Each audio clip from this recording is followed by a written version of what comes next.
Olá pessoal, tudo bem com vocês? Boa tarde, sejam bem-vindos a mais essa live. Hoje, essa live, nós vamos tratar sobre os investimentos em ações e com isso vamos fechar, pode-se dizer com chave de ouro, essa sequência de lives que estamos fazendo sobre investimentos e educação financeira. Estou aguardando o nosso convidado. Mais uma vez eu trago aqui o João Godin, que é sócio da Real Cultura Financeira, para debatermos sobre o investimento em ações, se vale a pena ou não adquirir ações das empresas que estão listadas na Bolsa de Valores, que são sociedades anônimas que possuem seu capital aberto. Por isso, dá uma acessibilidade muito grande para qualquer pessoa adquirir, fazer parte daquela empresa como acionista. E pessoal, só para vocês terem uma dimensão, hoje na Bolsa de Valores temos ações sendo negociadas a valores de R$1, R$2, R$10, R$60, R$100. Então assim, são valores baixos, valores acessíveis que qualquer pessoa pode virar um acionista de um grande conglomerado de empresas, como é o caso, por exemplo, da Itaúsa, que é uma hold que detém participação tanto do Banco Itaú, que vocês devem conhecer muito bem, quanto também de várias outras empresas, inclusive outras empresas que estão listadas na Bolsa de Valores. Além disso, nós temos acho que a mais queridinha do momento, que é a Magazine Luiza, que ela, ano passado, ela adquiriu várias outras empresas para expandir as suas operações, inclusive ela até mesmo adquiriu a Netshoes, que é aquela empresa que mexe com vendas de calçados e alguns materiais esportivos online, que era a principal concorrente da Centauro. A Magazine Luiza adquiriu todas as ações da Netshoes. As ações da Netshoes, elas não estavam listadas aqui na nossa bolsa brasileira, na Bovespa ou na B3.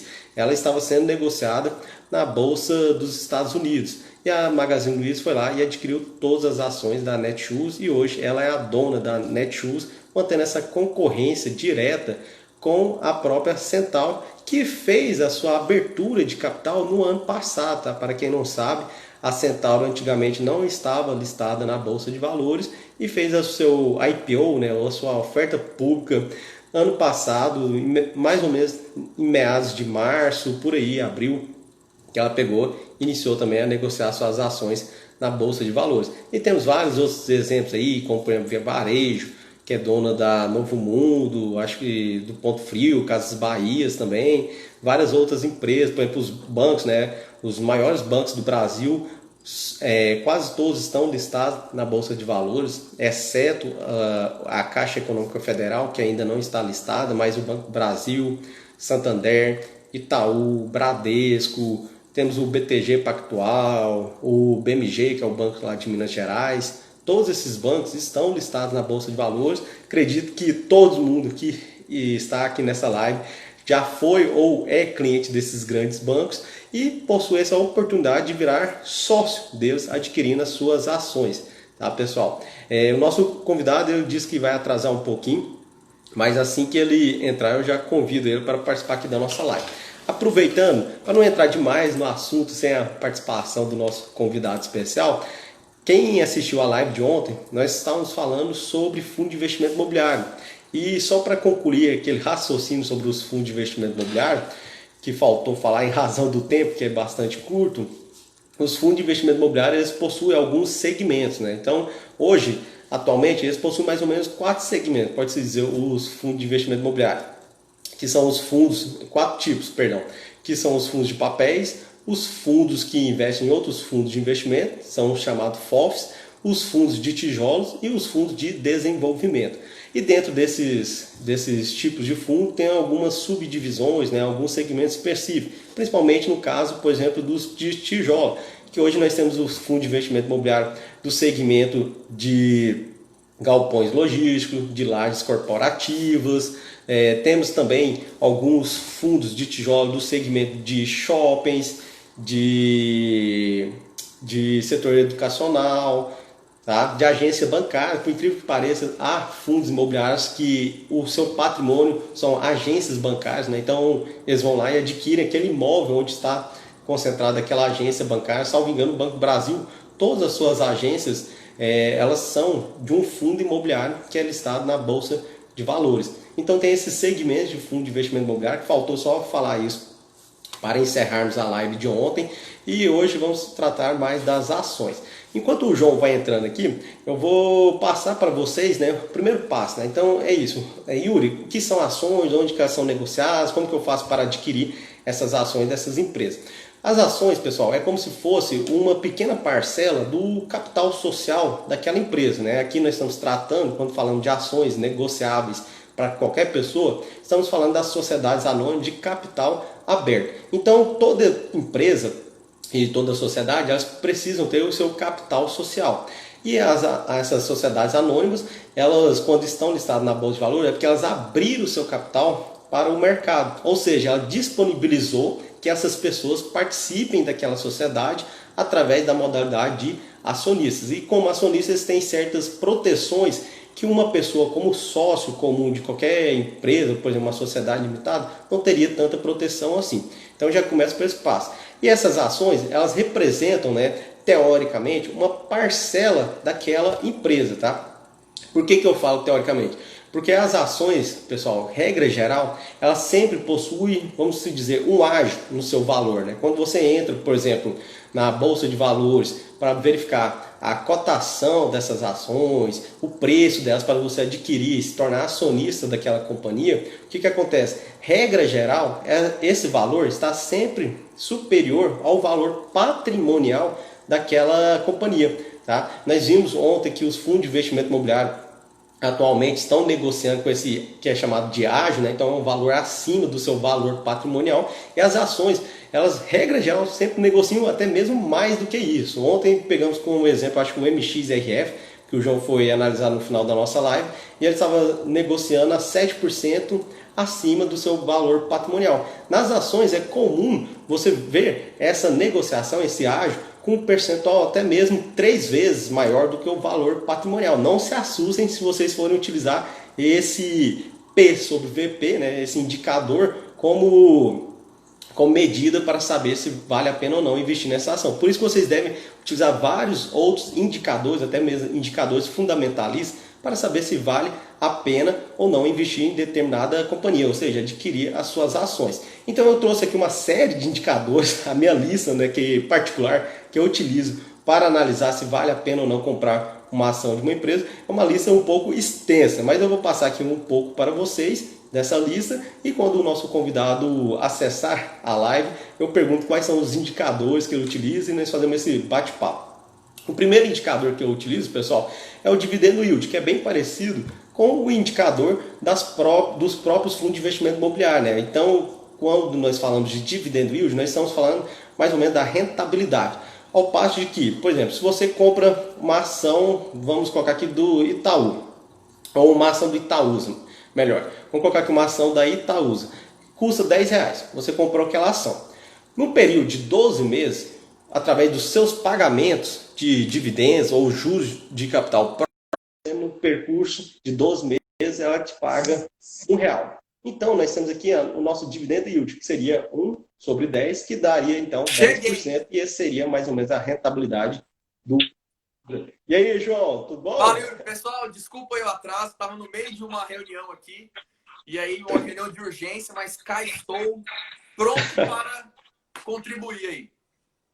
Beleza, eu estou falando aqui para o pessoal, enquanto você estava finalizando a reunião, sobre alguns indicadores. Né? Eu já antecipei um pouco falando de alguns indicadores para analisar ações para saber se vale a pena ou não. Aí eu só vou dar um detalhe aqui, que eu entrei pelo meu Instagram, eu vou entrar pelo Instagram da Real, que aí tem mais pessoas aí. Vou trocar aqui.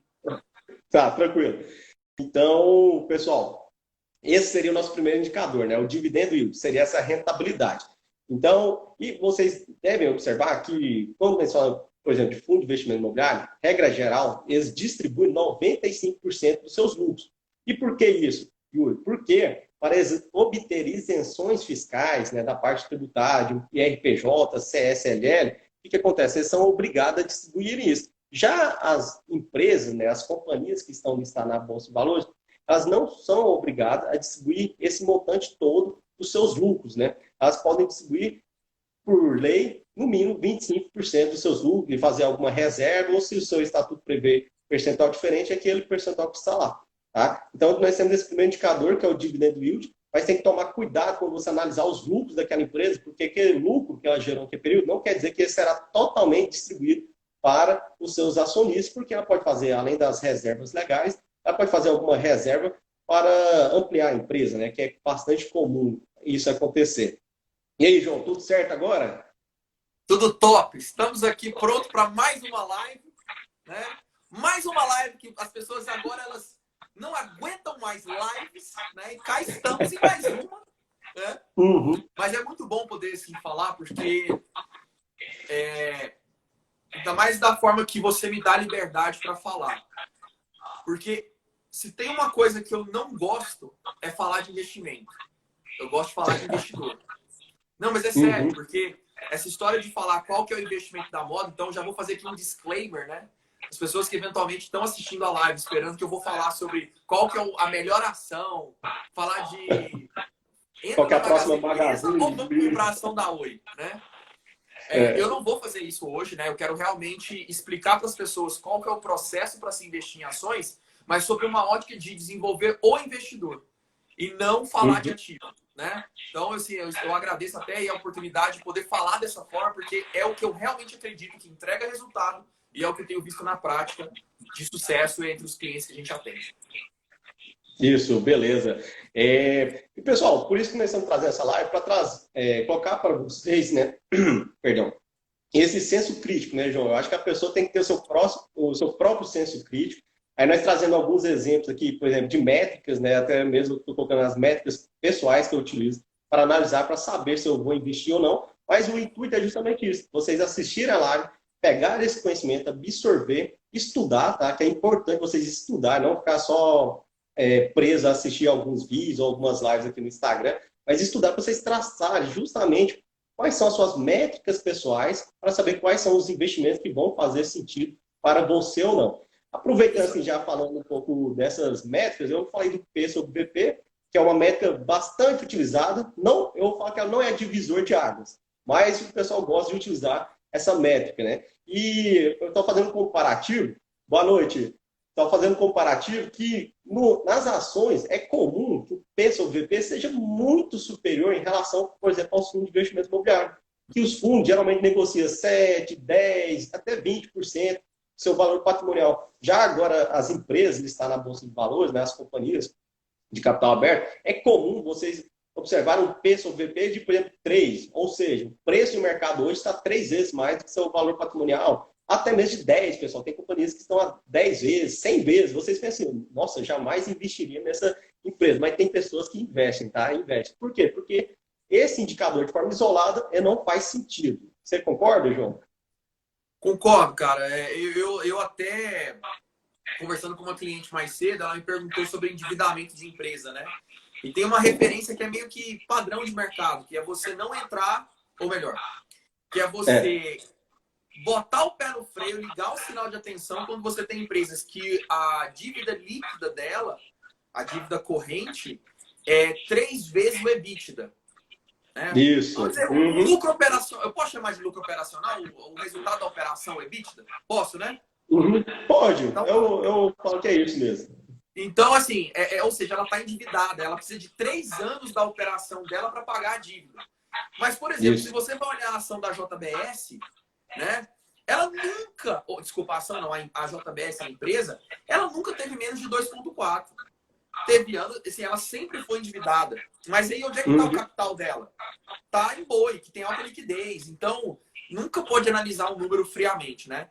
Eu gosto de analisar, já me colocando aí no tema da live, eu gosto muito de analisar sobre uma outra perspectiva. Primeira coisa que eu quero aqui deixar muito claro. Não confia em mim. É verdade. Eu não estou falando de graça. Eu estava até comentando com o Yuri mais cedo que eu sou meio sarcástico. Mas eu estou falando sério. Não confia, porque ninguém sabe investir o seu dinheiro melhor do que você. Mas eu não sei nada. Mas você sabe melhor do que eu. Por quê? Porque só você sabe aonde dói. Só você sabe até onde você vai. Eu não sei. Né? Então, não confia em mim. Esquece. Assim, o que eu vou falar tem que fazer sentido para você. Se não fizer, esquece. Tá bom? Vamos lá. Primeiro ponto. o que é uma ação, né? Eu vou passar por dois momentos aqui, talvez se der tempo eu falo de indicadores, mas eu vou começar com duas coisas, né? Primeiro explicar o que é a ação, né? Como que funciona, e provar o que eu falei na primeira live, eu acho, na primeira ou na segunda, não sei, que eu falei que eu ia provar hoje que todo mundo, sem exceção, da sua avó até o cara dentro lá da XP, todo mundo sabe investir em ações. Só que não descobriu isso ainda. Eu vou provar isso hoje. Quem viver e ficar até o final dessa live, mais uma live, vai saber. Vamos lá. E quem dera que todas fossem assim, né? Porque tem tanta live inútil aí hoje em dia que eu já tenho até preconceito com live. Mas essa eu gosto por causa dessa liberdade que você me dá, Yuri. Bom, vamos lá. Primeira coisa, o que é uma ação, né? Ação é um pedaço de uma empresa, é um pedacinho, tá? É um pedaço, foi na primeira live. Obrigado, Alex. Ó, tá ligado, hein? Tá vendo todas. A ação é um pedaço de uma empresa. Quando você vai abrir uma empresa, né? Igual eu abri a Real com os meus dois sócios, a gente vai na junta comercial e divide lá em cotas societárias, né? Eu tenho 33,4, o outro tem 33,3 e o outro tem 33,3, né? Por que a gente... São partes de uma empresa, né? E quando você compra uma ação, você está comprando uma parte dessa empresa. E aqui eu vou explicar uma coisa que talvez muitos não se atentaram. Por que chama sociedade anônima? Né? Porque se o Yuri quiser fazer parte da sociedade da Real, a gente vai ter que ir na junta comercial. Não sei se o Yuri vai saber que é contador melhor que eu, mas eu acho que é isso, né? Vai ter que ir lá na junta comercial. Vou ter que abrir mão, Yuri. Eu estou cedendo aqui 15% da minha parte para o Yuri, correspondente a tantas cotas da empresa e tal. Se a Real fosse uma empresa de sociedade anônima, o Yuri poderia ser sócio, comprar partes da Real, sem ter que ir na junta comercial e registrar que ele agora é sócio da Real. Né? Ele tem um título que confere a ele aquela fração. Imagina se todo mundo que investisse na Petrobras todo dia tivesse que a galera lá na junta comercial para registrar. Não faz sentido, né? Então, essa é a ideia, né? A ação é isso. Por isso que chama sociedade anônima, porque você se torna sócio sem entrar no contrato social da empresa. É isso. Bom, agora... Aí eu vou fazer algumas perguntas. Seria legal se tivesse a interação, né? Direta, das pessoas responderem. Mas, assim... Primeira coisa. Por que você compra uma ação? Você que está assistindo. Temos aqui 9 pessoas. Sócio ou acionista? As duas coisas são iguais. Agora, você falar assim, sócio ou especulador, acionista ou especulador, são coisas diferentes. Mas quando você tem ações, você é sócio da empresa. As empresas da qual eu sou sócio, né, eu falo que sou sócio. Eu sou sócio do Banco do Brasil, eu sou sócio do Banco Inter, eu sou sócio da Vega, eu sou sócio da Magazine Luiza, certo? Então, veja bem, por que eu me torno sócio de uma empresa? Né? Para que eu tenha lucro, para que eu tenha... que eu possa ter uma renda, né? Mensal. Né? Vamos pensar sempre da forma mais simples possível, né? Vamos pensar aqui. Por que eu me torno sócio da Magazine Luiza? Porque eu tenho expectativa de que ela vai dar retorno. Que é vai guardando isso que eu estou falando. Que é exatamente o mesmo motivo pelo qual você cria uma empresa. Você cria uma empresa para virar sócio dela, né? Óbvio, né? Você cria uma empresa para que ela cresça e você tire lucro com isso, né? E a ideia de se tornar sócio de uma empresa é essa. A bolsa não foi criada para fazer day trade.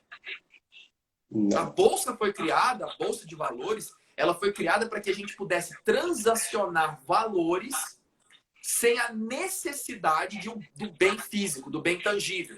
Então, quando você compra uma ação, você não vai lá e compra um pedaço físico da empresa, você compra um título que vale alguma coisa. Por isso que é bolsa de valores, né? Quando você vai... A BMF é mais fácil de explicar, que é a Bolsa de Mercadorias e Futuros, que é junto com a B3, né? Onde você compra boi sem ter boi. Mas você tem um título que vale tantas cabeças de gado.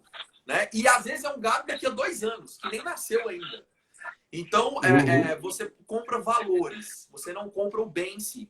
Pois bem, então você compra com a expectativa de ter retorno. Né? E aí a gente pergunta, tá, então bolsa é para que eu me torne sócio de uma empresa. E quando faz sentido eu comprar uma ação?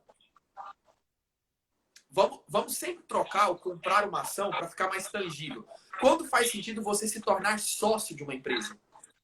Ora, quando essa empresa dá retorno, quando essa empresa tem perspectiva de crescimento, quando essa empresa está conectada aos seus valores pessoais. Por exemplo, eu sou uma pessoa que defendo, por exemplo, vamos lá, que as pessoas têm o direito de ter a posse de arma de fogo em casa. Eu acho que tem que ter, né? Eu tenho arma registrada, tenho a posse, está lá na minha casa a arma de fogo. Então, para mim, faz sentido, por exemplo, não tenho, né? Mas não por esse motivo, investir na Taurus, né? Agora, porque eu sou consumidor, digamos assim. Agora, se você não concorda, você não tem que comprar ação da Taurus. Se você é desarmamentista, por exemplo, tá tudo bem com isso, qual o sentido de você abrir uma empresa que fabrica arma de fogo? Né? Eu não fumo, né? Eu não sou fumante. Aí eu vou abrir uma empresa para competir com a Souza Cruz. É a mesma coisa de você comprar uma ação de uma empresa que não está conectada àquilo que você acredita. Então já começa por aí, tá? Eu falo muito isso porque eu tenho clientes que eu apresento o relatório das empresas, né? Das recomendações. E aí aquele cliente olha, eu faço a mesma explicação para 30 clientes e eles montam carteiras diferentes dentro daquela recomendação. Por quê? Porque tem coisa que não faz sentido para ele, né? Então é isso. Agora, quando faz sentido eu deixar de ser sócio de uma empresa? Veja bem, é a mesma coisa. Quando faz sentido eu vender uma ação? Só que quando eu falo isso, vem a cabecinha do especulador. Vem o demônio do curso do day trade. Ali, ó. Vende porque subiu. Vende porque caiu. Não tem nada a ver, tá? Então, se a gente troca, eu acho que esse é o segredo, tá? Você que tá aí querendo aprender a investir em ações, o segredo é esse. Ao invés de falar, vale a pena eu comprar essa ação, muda a frase. Por que eu me tornaria sócio dessa empresa? E quando a ação sobe demais, né, e alguns falam, vende. Aí você tem, ao invés de falar, por que eu vou vender a ação? Vou vender a ação porque subiu demais. Beleza. Mas será que essa decisão é certa? A pergunta é, por que eu vou deixar de ser sócio dessa empresa? E aí você começa a tomar decisão muito melhor. Por exemplo, eu acho que todo mundo conhece a Magazine Luiza, né? Todo mundo fala muito da Magazine Luiza, que foi um fenômeno aí de rentabilidade e tudo. Mas eu digo que só teve uma única pessoa que ganhou dinheiro com a Magazine Luiza. A Luiza Trajano, que é a dona. Porque ela é a única que esteve desde o começo pensando como dona. Quando a Magazine Luiza desvalorizou não sei se são 6, eu sei que é um número par, eu não sei se são 4 ou 6 anos. Quando a Magazine Luiza desvalorizou 6 anos, ela não deixou de ser sócia. O IPO da Magazine Luiza, a valor presente, daria mais ou menos R$ 1,86. E ela bateu em janeiro de 2016, se não me engano, 13 centavos. Então a pessoa viu o seu patrimônio virar nada, né? Mas ela não deixou de ser sócia. Aí a pessoa que aplicou a 1,80 caiu para 1,60, saiu. Aqui aguentou muito, aguentou até R$ 1 e saiu. A Luiza Trajano não. Tava lá. Aí a Magazine Luiza virou a curva, né? Ela veio traçando um projeto de crescimento, não é de agora, é de muito tempo atrás. E hoje a ação da Magazine Luiza está 60, eu não sei quanto fechou ontem, mas 64, em torno disso. Pô, é um pouco até maior. É um pouco até maior, João, porque ela fez desdobramento, né? Ela fez desdobramento de uma ação para outra. Eu estou considerando desdobramento. Já está considerando? Porque eu já estou pegando para comparar banana com banana, senão vai confundir a galera. Mas seria mais ou menos isso. Hoje é 13 centavos e hoje a ação está R$ 64. Mas também ninguém ganhou isso. Sabe por quê? A única que ganhou foi a Luiza Trajano. Porque quando estava 13 centavos e a pessoa... E esse é o pensamento. Porque ela é idealizadora. Esse é o propósito. Isso. Porque você tem que entrar como sócio, né? E aí, pensa o seguinte. Quando ela tá 13, botei lá 13 centavos, comprei Magazine Luiza, 4 meses depois, tá 26 centavos. Quando a ação é da ordem de centavos, qualquer centavo muda muito, né? Mas foi de 13 para 26, 100% de rentabilidade em 4 meses. O que a pessoa fez que entrou para especular? Tchau. Vou vender. O preço da ação está muito alto. Vou sair. Mas se ele tivesse pensado, peraí, por que subiu? Por que eu vou deixar de ser sócio dessa empresa? E a única pessoa que pensou nisso foi a Luiza Trajano. Não à toa, ela bebeu de todo esse crescimento. Então, quando você começa a pensar, ao invés de comprar e vender ação, e sim tornar-se ou não sócio de uma empresa, você começa a pegar a filosofia que eu vou explicar daqui a pouquinho para todo mundo. Pois bem, quando você e quando que faz sentido você deixar de ser sócio, né? Tem momentos, né? E eu gosto de explicar dois deles, né? Os principais. Na verdade são três, dois eu acho assim, são os primordiais. Eu só vou deixar de ser sócio da empresa que eu acredito por dois motivos. Número um, se ela mudar a estratégia. Então imagine que a Magazine Luiza solta uma notícia que vai investir agora em loja física. Perdão. Esquece essa história de e-commerce, vamos investir em loja física. Eu, tchau.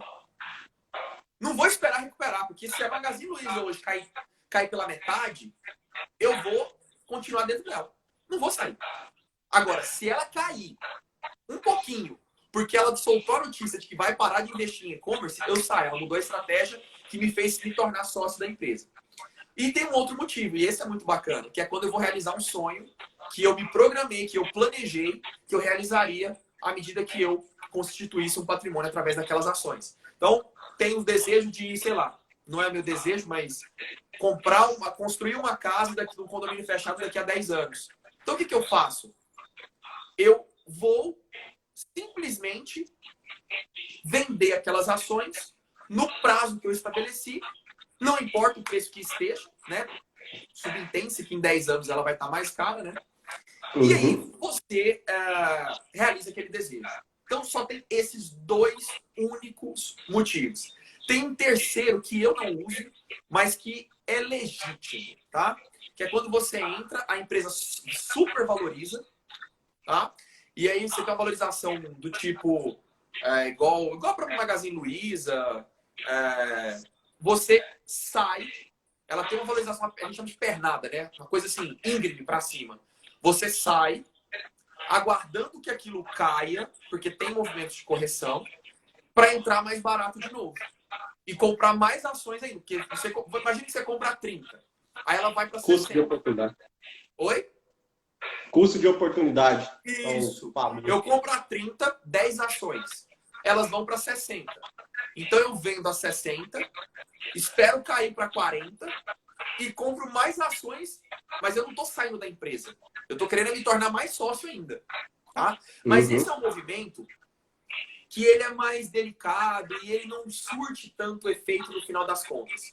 Né? Eu não conheço nenhum day trader. Oi?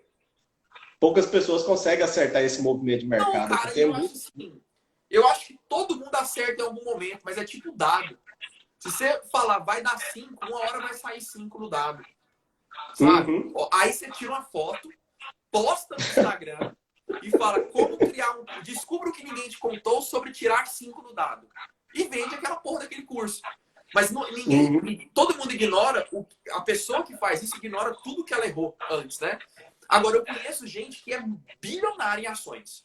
Não pessoalmente, infelizmente, mas pessoas que são bilionárias. Que é uns velhinhos que investem a vida toda em ações desde que começaram a construir patrimônio. O próprio Warren Buffett, que compra ações da Coca-Cola desde 1970 e alguma coisa. E hoje está lá um bilionário patrimônio, né? Então essa é a perspectiva, é a acumulação patrimonial, é se tornar sócio de empresa. Se você ficar tentando prever movimento, cara, joga na loteria, vai fazer alguma outra coisa, porque isso vai dar mais futuro. Prever movimento de bolsa, você vai acertar umas vezes, vai. Mas, igual às vezes falam day trade, né? Você tem que acertar 51%. Mais do que errar. Beleza, só que se a vez que você errar, o montante que você apostou foi maior, ferro, querido. Entendeu? Vai dar ruim do mesmo jeito. Então, essa é a perspectiva. Né? E assim, eu falei que todo mundo que quer investir em ações, todo mundo sabe investir em ações. Eu vou mostrar isso agora. Chegou o momento. Se eu convidasse vocês para a Natália, o Beto aí, se eu convidasse vocês, o Marcial, para ser sócio da Real, né? Vou convidar vocês aí para a gente poder vocês se tornarem sócios da Real. Que perguntas vocês me fariam, né, para se tornar sócio? Toda vez que eu falo essa pergunta para o cliente, ou treinamento, ou palestra, todos respondem certo. É impressionante. Eles perguntam: qual que é o lucro da empresa, qual que é a perspectiva de crescimento, qual que é o endividamento, quem são os gestores, qual a formação dos gestores, qual que é a avaliação dos clientes, qual que é um outro falou EBITDA, mas no geral, todo mundo pergunta isso. Qual é o lucro, qual o histórico, qual a perspectiva de crescimento, quem são os gestores, tem dívida, não tem, tem crescimento patrimonial, né? Então, essas, pasmem, vou contar aqui um segredo. Descubra o que ninguém te contou e que eu vou contar agora. Essas perguntas são exatamente... Mas e a análise das demonstrações contábeis? Nunca perguntam? Sim, mas a questão é que essas perguntas, elas são é que eu tô falando no leigo aqui, né? Mas é lógico que na hora que eu vou explicar, tá, o lucro, você vê aqui, ó, lucro líquido, EBITDA, a dívida, você vai ver lá no passivo circulante, etc. Então, eu tô falando de forma leiga, mas as pessoas perguntam as perguntas corretas, né? E pasmem, é exatamente isso, mas sem tirar nem pôr, que a gente analisa uma empresa antes de ser sócio dela. Porque, como eu falei, comprar ações é ser sócio de uma empresa. Né? Então, são exatamente essas mesmas perguntas que a gente analisa, com um diferencial. Se a empresa é limitada, tem sociedade limitada, a Real não é obrigada a disponibilizar publicamente a DRE, que é a demonstração de resultados da empresa. Né? A gente não tem que disponibilizar esse número, qual que foi o lucro da empresa de forma pública. Mas uma empresa SA é obrigada por lei. Né? E ainda tem uma auditoria por trás. O Yuri vai saber mais do que eu, que são os níveis tradicional, nível 2, nível 1, novo mercado. Né? Então, o nível de transparência muda conforme a segmentação da empresa, mas ela é obrigada a falar quanto que ela lucrou. Ela é obrigada a falar qual é a dívida. Ela é obrigada, o professor chegou. Ela é obrigada a falar qual que é o EBITDA, qual que é o histórico, o resultado do último trimestre. Ela é obrigada. Né? Ela é obrigada, por exemplo, a deixar público... eu falei errado? As empresas de capital aberto, elas são obrigadas... As que estão listadas na Bolsa, né? Nós estamos falando das empresas que estão listadas na Bolsa.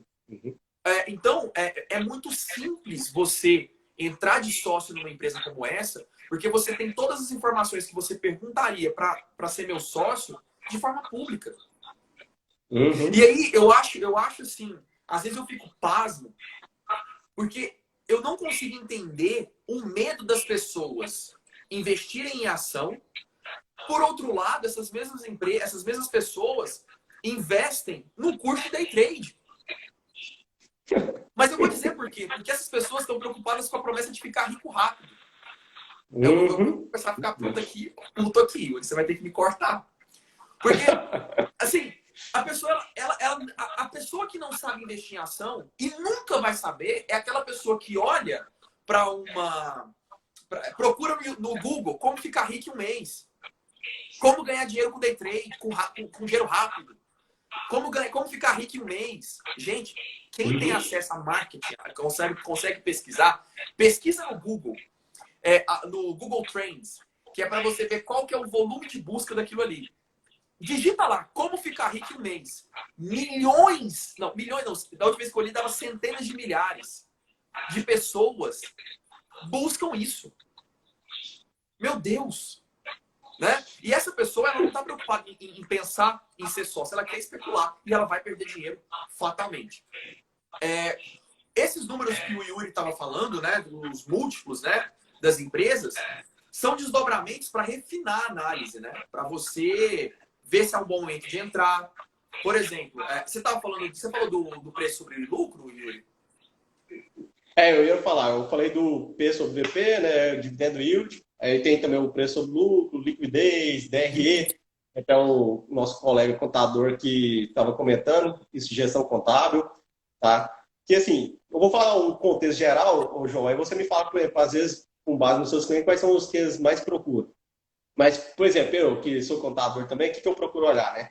Os básicos, dividendo yield, preço sobre lucro. Quem não está acostumado, preço sobre lucro, pessoal, vocês vão ter ideia mais ou menos do retorno daquele seu investimento. Tipo, se você comprar uma ação hoje que vale R$10, vamos colocar aqui a Itaúsa, ela vai distribuir, vamos supor, né? Ela não é garantida essa distribuição, que ela distribua R$ 1 a cada 12 meses para você. Então, você tem um dividendo yield de 10%. Agora, quanto tempo você precisa, que aí vai entrar o preço sobre o lucro, quanto tempo você precisa para recuperar aquele investimento que você fez?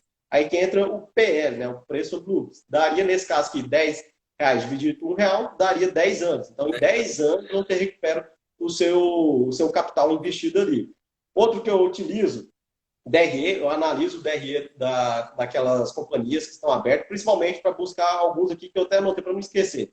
Primeiro, o ROI, né? O ROI é o retorno sobre o patrimônio líquido, vamos falar assim, no bom português, retorno sobre o patrimônio líquido. Você vai pegar o lucro líquido daquela empresa e dividir pelo seu patrimônio líquido. Então, aí você tem a sua taxa de retorno do PL.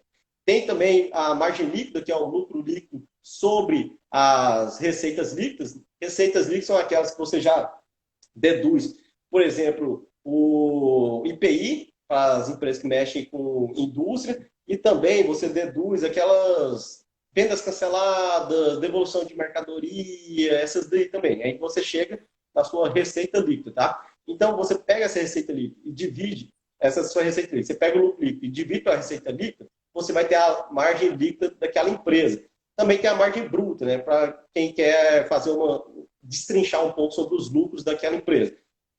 A margem bruta já é o quê? O lucro bruto dividido pela mesma receita líquida, tá? Seria o lucro bruto. Por que o lucro bruto? Porque o lucro bruto, ele está antes, por exemplo, do resultado financeiro. Ele está antes do resultado financeiro, então, daquela empresa, né? E antes até mesmo das despesas, porque entra só os custos. Vamos falar um pouco aqui de contabilidade, para não confundir tanto. Tem o DRE, você tem o faturamento, aí vem lá o IPI, por exemplo, que já deduz faturamento, aí você tem sua receita bruta, aí você deduz a receita bruta, o venda cancelada, como eu já mencionei, e você deduz, por exemplo, os tributos que incidem sobre a receita bruta, que é PIS, COFINS, ICMS, vamos colocar aí no caso. Aí você tem a sua receita líquida. Quando você deduz da sua receita líquida os custos operacionais, custos, tá, pessoal? Custos, o que são custos? É diferente de despesa na contabilidade. Custos são aquilo que são essenciais para a atividade. Tá funcionando? Aquilo que é essencial, tá? Então, entra aí os custos daquela sua atividade. Aí, quando você deduz o custo, aí você tem o seu lucro bruto. Como o colega aqui está falando, o CMV. O que é o CMV? Custo da mercadoria vendida. É um custo. E você tem outros custos, por exemplo, custo com a mão de obra da produção, está lá, o chão da fábrica, é um custo, tá? Agora, por exemplo, se você pegar uma despesa administrativa, às vezes uma despesa de marketing,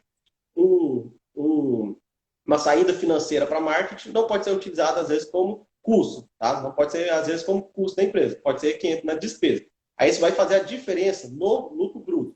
Aí você pode pegar esse lucro bruto, então, e dividir para as receitas líquidas para saber o seguinte: só no operacional da empresa aqui, nessa parte aqui de custos e receitas, ela está boa? Sim. Sem entrar na parte de despesas e por exemplo, no resultado financeiro. Como está essa companhia? Está uma boa companhia? Faz diferença? Faz. Eu tenho até um exemplo, por exemplo, da Itaúsa.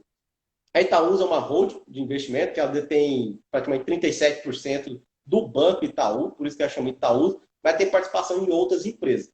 Se você pega o DRE da Itaúsa, você verifica que essa parte do lucro bruto dela é quase ridículo. É pequenininho o lucro bruto dela. Mas na hora que você entra no lucro líquido, o trem parece que multiplica por 10.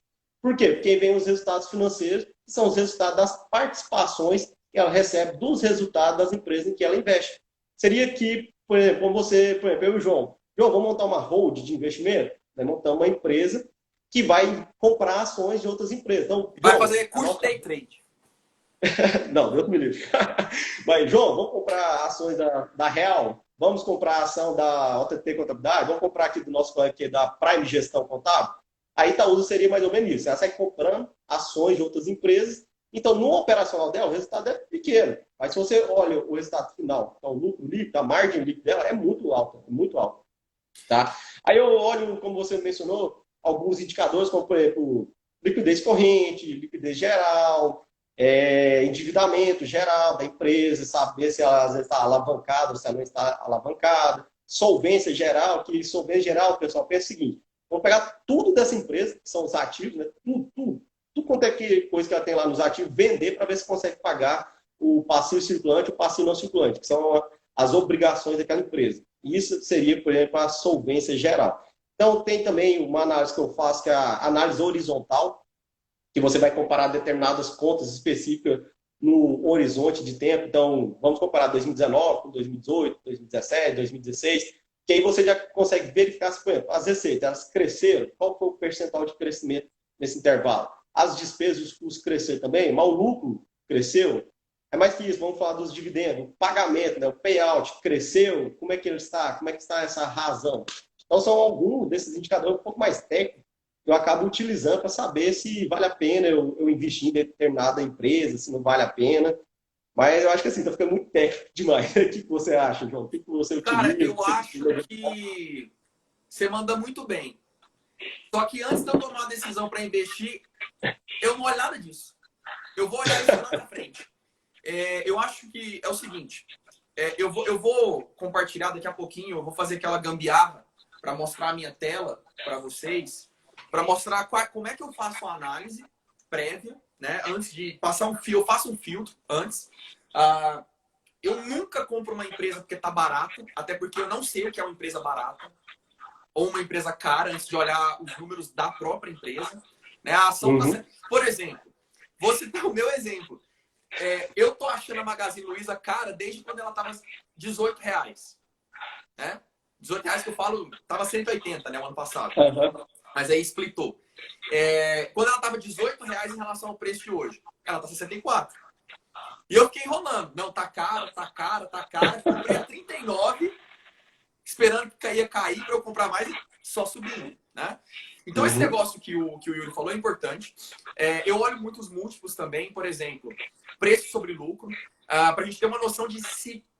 Aí você começa a ter uma luz se tá caro ou não. Porque, por exemplo, a Magazine Luiza, o múltiplo da Magazine Luiza hoje, se não me engano, hoje está 103. Ou seja, são 103 anos para você receber em dividendos o que você está pagando agora por uma Magazine Luiza. É claro que isso é pouco para analisar. Por quê?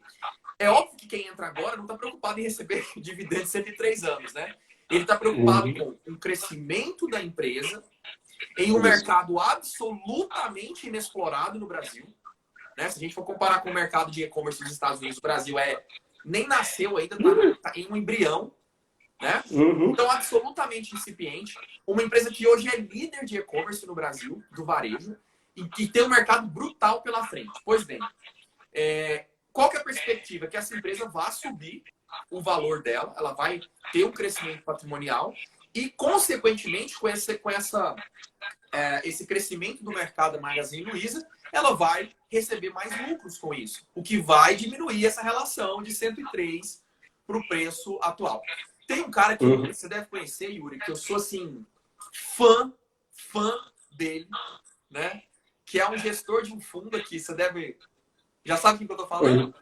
Deve ser o Henrique Breda. Não, só eu faço até reverência quando falo o nome dele. Eu sou fã do Henrique Breda, assim, eu comungo de muitas das opiniões dele. E ele fala o seguinte, no longo prazo... gente, se só você olhar o gráfico. No longo prazo, o preço de ação segue o lucro da empresa. Não precisa fazer nenhuma análise. Gente, você põe dois gráficos. Preço da ação e o lucro. Eles seguem movimentos praticamente iguais. Cada um respeitando a sua proporção, né? Então, o preço de uma ação vai para onde o lucro daquela empresa entrega. A Magazine Luiza está 64. Tá caro ou tá barato? Tem um planejador da Real que fala assim, bom, tá caro se ela cair para 50. Mas e se ela subir para 70? Tá barato? Então, é uma análise. E outra coisa, as pessoas têm que tomar cuidado com essa história de tá caro e tá barato. Né? Porque todo caro e barato, ele implica cognitivamente, né? A gente não para pensar, mas cognitivamente ele precisa de uma comparação. Uma coisa ela só é cara se você comparar com alguma outra coisa. Né? Às vezes não necessariamente uma ação. Né? Por exemplo, a ação da Oi é barata porque custa menos de R$1. Isso, do ponto de vista de investimento, não faz nenhum sentido. Né? A ação da Magazine Luiza tá cara porque antes ela estava, no ano passado, R$30. Mas e se ela for para 90? Então, esse caro e barato tem que tomar cuidado. Porque você cria comparações e quando você não tem clareza de qual é o critério que você está usando para comparar, você pode enviesar por um rumo que não tem nada a ver. Por exemplo, eu chego no cliente, eu dou o preço do meu trabalho e ele fala, tá caro. Né? É raro, mas às vezes... É raro, mas acontece de vez em quando. Ou pode ser menos. Mas, peraí, aí eu sempre tenho que entender qual que é a referência, né? Porque o que você acha? Qual que é a comparação? Qual que é... você está comparando, às vezes, com um profissional autônomo do mercado, um agente de investimento. Você está comparando com uma contabilidade, com um advogado, com um médico, um psicólogo. Então, a gente tem que tomar cuidado com essas referências, tá? Da mesma forma que se a gente achar que é barato. Se um cliente falar para mim que meu trabalho está barato, eu já perdi cliente porque achou barato demais. Mas peraí, qual que é a referência? Né? Barato em relação a quê? Né? Então a gente tem que tomar cuidado com isso. Eu vou desmontar minha gambiarra aqui, que eu tenho uma gambiarra que eu faço para poder deixar o celular aqui. Aqui é tudo ao vivo. E aí eu vou mostrar para vocês num site aqui. Vou pegar outra ação, porque eu não aguento mais falar da Magazine Luiza. Vamos pegar aqui. Alguém tem alguma ação? Gente, digita aí alguma ação que vocês querem que eu analise aqui com vocês. Interação aqui ao vivo. Coloca aí. Oportunidade. Oportunidade tem uma análise ao vivo aqui do ativo que você escolher. Senão eu vou escolher um qualquer aqui, hein? Dou-lhe uma. Fala o nome da empresa, né? Buscamos Fala o o nome da ticket. empresa. O nome de uma empresa que você quer que eu analise aqui. Via Varejo, viu, rapaz? Sabia que essa aí é. Via Varejo? Vivar. Pô, mas você pegou uma bem... Vulcabras. Não vou analisar Via Varejo, não. Vai me dar muito trabalho. Pega uma mais simples. A Vulc 3, a Vulcabras, então. Não, VEG. Então, olha só. Como é que eu analiso aqui, tá? Vou virar aqui a câmera, porque é mais fácil. A VEG, isso não é recomendação de compra, já vou deixar claro. Na verdade, não é só uma... Eu estou mostrando fatos, tá bom? A VEG, ela é uma das empresas... Eu não conheço outra. Eu não conheço as 505 empresas da Bolsa. Mas, de todas que eu já analisei, a VEG é que apresenta os números mais estáveis em termos de crescimento, de lucratividade. É impressionante a estabilidade dessa empresa. Então, eu gosto muito, sou acionista da VEG, sou sócio da VEG. E como ela tem essa estabilidade, fica bastante fácil de explicar. Depois eu vou pegar o exemplo da JBS, tá? E depois eu vou pegar, se der tempo, eu pego uma outra. Olha só. Então, eu vou analisar aqui, VEG. Tá? Eu entro no site. A empresa tem 59 anos de existência, está listada na Bolsa há 38 anos, né? Antes de existir B3, essa história toda. É uma multinacional brasileira, localizada em Santa Catarina. O que ela fabrica? Ela é uma das maiores fabricantes de equipamentos elétricos do mundo, não é do Brasil. Entre outros setores de energia, tinta, etc. Detalhe, a VEG, ela é a empresa, eu não sei se é a primeira ou a segunda fabricante dos motores da Tesla, que é a empresa automobilística que mais cresceu nos últimos 5 anos. Na ideia de carros elétricos, etc. Enfim. E ela é uma das fabricantes da Tesla. Então vamos lá. Então peraí, já está no mercado promissor. Ela está no Ibovespa, então ela tem liquidez, ela está entre as maiores.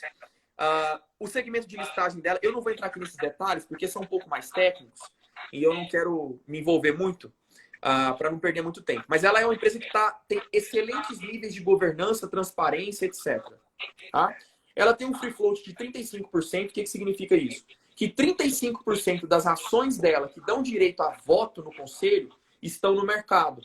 O que é uma coisa bacana, quanto mais alto, tem outras empresas que têm isso aqui mais alto, porque você tem uma diluição do poder de decisão. Você não tem nenhuma família, um grupo familiar enviesando os rumos da empresa. Tá? Se eu quiser, por exemplo, esse Harry Schmeiser Jr., eu posso dar um Google nele aqui e procurar todo o histórico dele. Ele é o CEO da empresa. A WPA, essa aqui é a holding da família, da VEG, tem 50%, né? Tá ótimo, eles já administram muito bem, então tá muito bom. Aqui eu tenho um retrospecto, eu nem olho isso aqui na primeira análise, isso aqui é o preço da ação, tá? É o retrospecto do preço. Então, a ação, deixa eu ver se eu consigo o IPO aqui. Ela abriu a ação, aqui tem a primeira cotação, tá 9 centavos. 9 centavos em 1998. Quem segurou Rapaz, essas ações até hoje por 21 anos, multiplicou o patrimônio por 450 vezes. Tá? Então, você vê que é uma empresa que ela tem um crescimento muito estável e tal. Mas eu quase nem olho isso aqui, eu vou olhar isso só no final para ver qual que é o histórico de preços dela, mas isso não influencia. O que mais influencia é essa salada de números aqui. Depois, quem quiser, eu mando o número do site, é baratinho a assinatura dele. Tem até outros até melhor do que esse. Então, eu vou olhar aqui, ó, a VEG, o patrimônio líquido dela, 240. Vamos olhar aqui agora em 883. Né? Se a gente quiser pegar o resultado fechado do ano de 2019, né, a gente está no terceiro.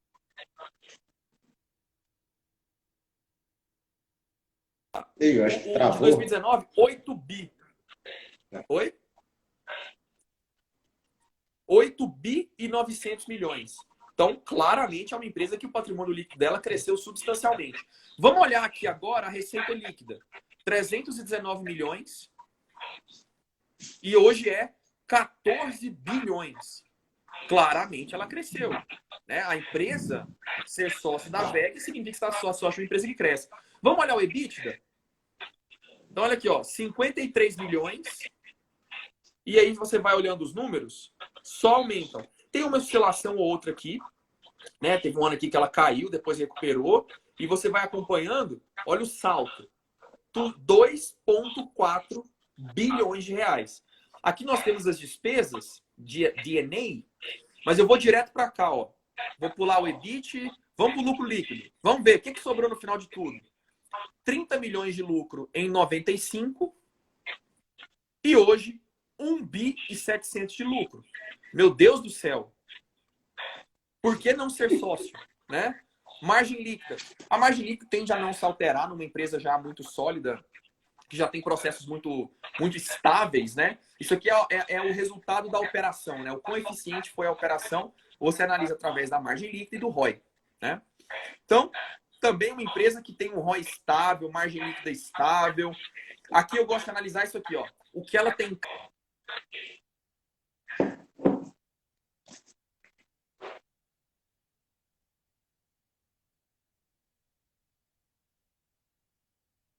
Parece que travou. João, você está me escutando? Parece que travou a tela dele. Pessoal, travou aí. Acho que voltou.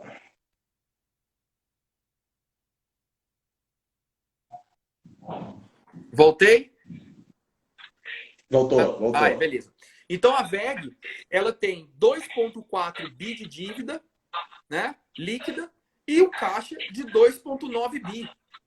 Então é uma empresa absolutamente solvente. Se ela quiser pagar tudo que ela deve, ela paga e, enfim, só que ela segura o dinheiro porque ela vai investir isso aqui, né?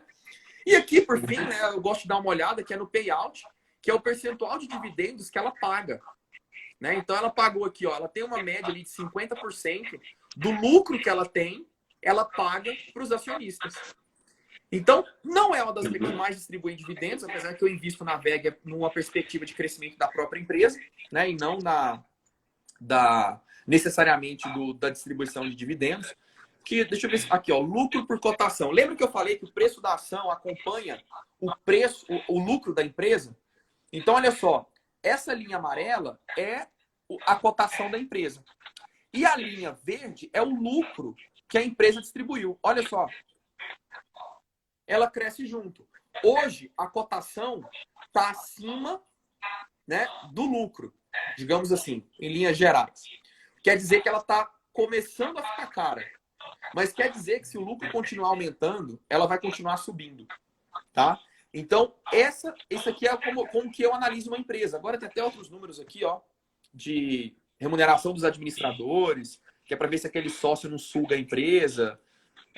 Então, assim, cara, aliás, tem até esse aqui é legal, eu não dou muita moral para isso, mas é a única avaliação, a empresa que eu já vi que tem avaliação de 5/5. Nunca vi nenhuma outra que tivesse isso aqui. Então, essa é a forma que eu avalio a empresa. Quer dizer que eu vou olhar só isso? Não. Porque se eu olhar só isso aqui, eu não invisto, por exemplo, em Banco Inter. Não invisto em Via Varejo, né? Não investiria em Magazine Luiza, nem lá atrás. Por quê? Porque se a gente for olhar só o resultado pregresso, e você vê que a empresa está endividada, etc., você não investe, uma vez que aquilo, os números não são bons. Então, eu gosto de separar em dois cenários. Aqui, acho que eu vou ensinar o que eu faço comigo e com os meus clientes. Para mim, eu separo em dois tipos de empresa que eu invisto.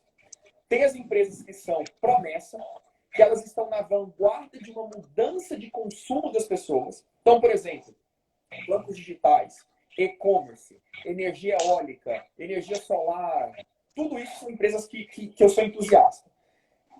Com exceção de energia, todas essas outras têm números ruins, ou não tão bons assim. Porque elas operam alavancadas, ela opera com dinheiro de sócio. A operação, o lucro não paga a operação ainda. E, principalmente se for uma startup, né? Mas no caso dessas, faz sentido, porque elas têm uma perspectiva de crescimento.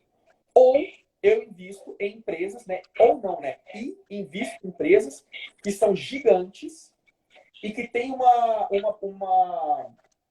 números contábeis muito estáveis, né? De crescimento, baixo endividamento. Eu não estou preocupado com o endividamento do Banco Inter. Eu não quero que essa empresa distribua dividendo. Eu quero que ela realoque o dividendo para aumentar a operação. Nessas grandes, não. Eu já estou mais preocupado com uma continuidade do crescimento. Então, essas empresas são esses dois cenários. Por exemplo, tem gente que gosta de investir na JBS. Pô, maior produtora de proteína animal do mundo. Concordo. Mas, cara, não está alinhado com aquilo que eu espero. Ela nem tem números tão razoáveis, né? Igual uma VEG, nem se compara. Mas ela também está no mercado de vanguarda ela vai inventar proteína de hambúrguer de soja com gosto de churrasco. Cara, sabe? Então eu particularmente, eu mantenho essa estratégia. Tá? Se a empresa não passa nesse filtro, mercado de vanguarda, números extremamente estáveis, eu não invisto. Mas isso sou eu. Tá? Sou eu e, como eu falei no começo, não confio em mim.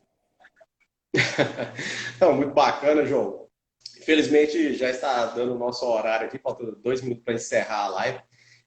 Mas eu sou um pouco alinhado com essa sua ideia aí. Eu invisto em algumas empresas que eu vejo que às vezes tem um potencial, né, em razão de segmento que elas estão atuando. Aí eu faço até um comparativo com os fundos imobiliários, porque, por exemplo, eu gosto bastante dos fundos de galpões logísticos, porque eles estão muito atrelados ao e-commerce.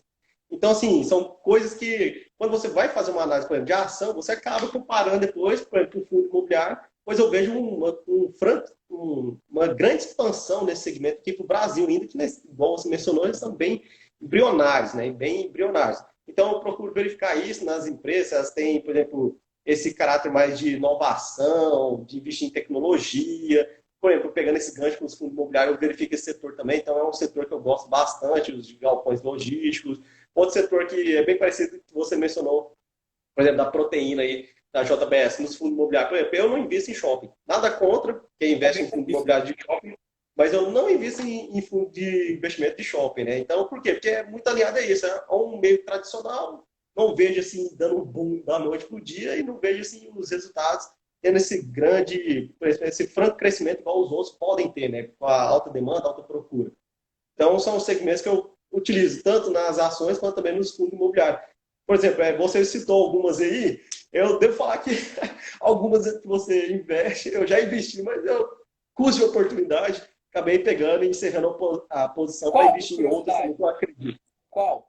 Por exemplo, o Banco Inter, né? O Banco Inter, eu fui analisar os números dele, eu achei muito distante, ele é um PL que também está igual a Magazine, mais de 100 anos e tudo. Aí eu vi um que estava mais ou menos na mesma linha, na mesma tendência de banco digital, que foi o Banco Pan.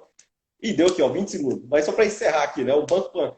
O Banco Pan, eu analisei todo o histórico dele, o pessoal tinha aquele medo que era o antigo Banco Sans e tudo, mas eu consegui, junto com o meu irmão também e outros colegas, nós analisamos, vimos uma oportunidade, então eu encerrei no Banco Inter, aloquei tudo no Banco Pan e hoje estou colhendo uma rentabilidade muito maior que o do próprio Banco Inter, porque ele inseriu nesse mercado também digital. A pessoa